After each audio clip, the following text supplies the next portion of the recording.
A Jovem Pan é sua imagem, agora a participação da nossa companheira a jornalista Vera Magalhães. Bom dia, Vera. Bom dia, Thiago, para você, para todos aí no nosso estúdio da Jovem Pan e para os ouvintes e internautas nesta manhã de quinta-feira. Ô Vera, a equipe médica de Jair Bolsonaro vetou a participação dele em debates até o dia 18. E a grande questão é, será que isso prejudica de alguma maneira o esclarecimento de propostas da campanha dele, Vera? Tiago, eu acho que esta é a grande questão, a questão correta que você fez. Porque eu acho que não é correto a gente partir de um princípio, será que ele está fingindo? Será que não está fingindo? A gente tem que ser adulto, imaginar que os médicos são responsáveis, que o candidato é responsável porque está postulando a presidência, então, portanto, afastar de cara essa discussão que foi a que eu vi que prevaleceu ontem nas redes sociais, o Haddad falando, posso ir debater com ele na enfermaria. Não é disso que se trata. Ele sofreu realmente 2 intervenções cirúrgicas num espaço de tempo muito pequeno, intervenções cirúrgicas drásticas, graves, portanto, ele tem sim um impedimento de ordem médica, que se os médicos dizem que perdurará até o dia 18, é preciso que se aceite. Porém, não há como refutar que isso é, sim, um impedimento, uma interdição ao debate. Porque ele e o Fernando Haddad não estiveram juntos nenhuma vez na campanha. Ele saiu de cena depois do atentado no dia 6 de setembro. E o Fernando Haddad só virou o candidato oficial do PT no dia 11 daquele mês. Então, aí um lapso que impediu que eles debatessem uma vez sequer. Isso é importante, porque a gente está assistindo a um debate de surdos nessa campanha.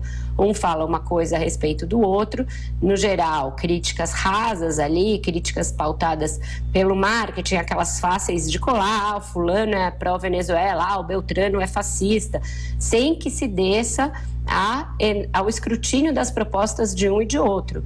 E isso é importante que seja feito. Eu espero que depois do dia 18, portanto 10 dias antes do segundo turno, haja tempo razoável e suficiente para pelo menos 2 confrontos diretos entre eles. Isso é o que se imagina que seja o mínimo necessário, porque eles precisam debater a proposta de um e de outro para a reforma da Previdência, o que um e outro fará com as empresas públicas, como pretendem lidar com esse novo Congresso que emergiu das urnas, o que tem a dizer em questões importantes como a liberdade de imprensa, que é ameaçada de uma forma textual no programa de governo do Fernando Haddad e tem sofrido ataques também do Jair Bolsonaro em suas declarações, em suas redes sociais, em manifestações do tipo, quando for presidente a verba pública será redirecionada. Portanto, tudo isso tem de ser alvo de debate entre eles. Um tem que ter liberdade, tem de ter a coragem, principalmente, de perguntar diretamente ao seu oponente coisas que tem insinuado a respeito dele nas redes sociais, nas entrevistas, etc. Isso é que é da democracia. Quando só um fala, mesmo que seja em entrevistas, perde-se a chance do contraditório. Os eleitores dos dois lados, os indecisos, deveriam ser os primeiros a cobrar, e aí sim, nas redes sociais, nesses fóruns em que hoje são tão ouvidos, que os candidatos apressem a sua disponibilidade para debates, façam, se preciso, um certo sacrifício no campo pessoal para estarem frente a frente e debaterem em profundidade os problemas do país. Não é possível que a gente chegue a um segundo turno de uma maneira tão atípica como foi essa eleição. Primeiro ditada de dentro da cela, com o Lula candidato por um bom período, sem poder ser, e depois transferindo para um poste de dentro da cela e levando, portanto, essa pessoa ao segundo turno.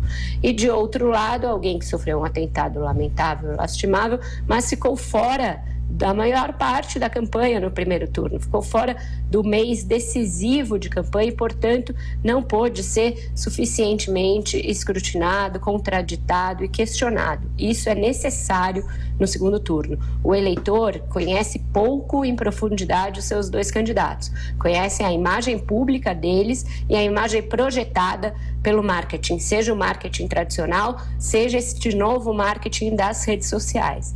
eu repito, isso pode levar a decepções sérias, qualquer que seja o eleito, porque o que se vai encontrar sobre a mesa é uma pilha de boletos e não um monte de coisa para você lacrar. Ô Vera, e hoje saiu o Datafolha, que dá uma larga vantagem ao candidato Jair Bolsonaro, e eu pergunto para você, esse resultado já era esperado e há alguma chance de reviravolta nessa eleição? Eu não vejo nenhuma chance de reviravolta, Thiago, e aqui eu estou sendo bastante realista.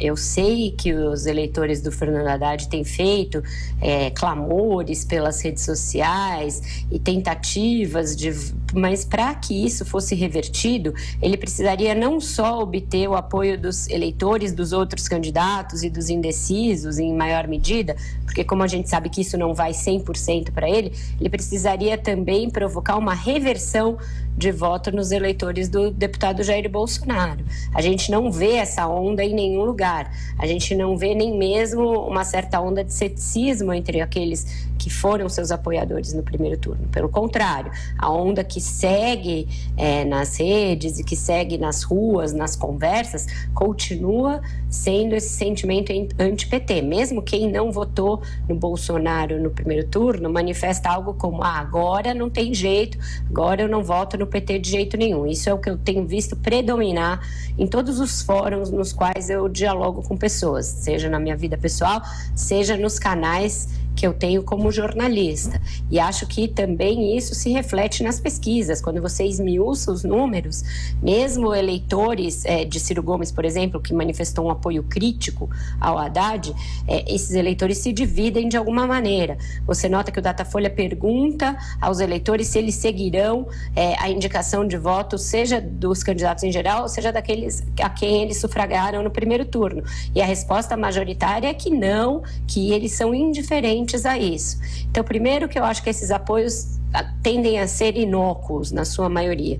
Segundo, que eu acho que esta onda de voto anti-PT ainda é mais forte do que qualquer pregação anti-Bolsonaro, pelo que ele representaria de riscos à democracia, risco de violência, etc, etc, que é a tentativa que os seus adversários têm feito de atingi-lo. Por hora, eu acho que isso não colou, não está sendo suficiente, e a larga vantagem do Bolsonaro na pesquisa mostra que não foi eficaz até agora, e tem muito pouco tempo o segundo turno, uma corrida de tiro curto. Não existe registro na história dos segundos turnos brasileiros de virada, mesmo quando a coisa estava mais próxima, como por exemplo no caso do Aécio Neves e da Dilma. Ele chegou perto dela, mas não operou essa virada em nenhum momento. Tchau. Ô Vera, bom dia de trabalho para você. Estaremos te acompanhando na programação da Jovem Pan. Até mais tarde. Até mais tarde, um ótimo Jornal da Manhã para vocês.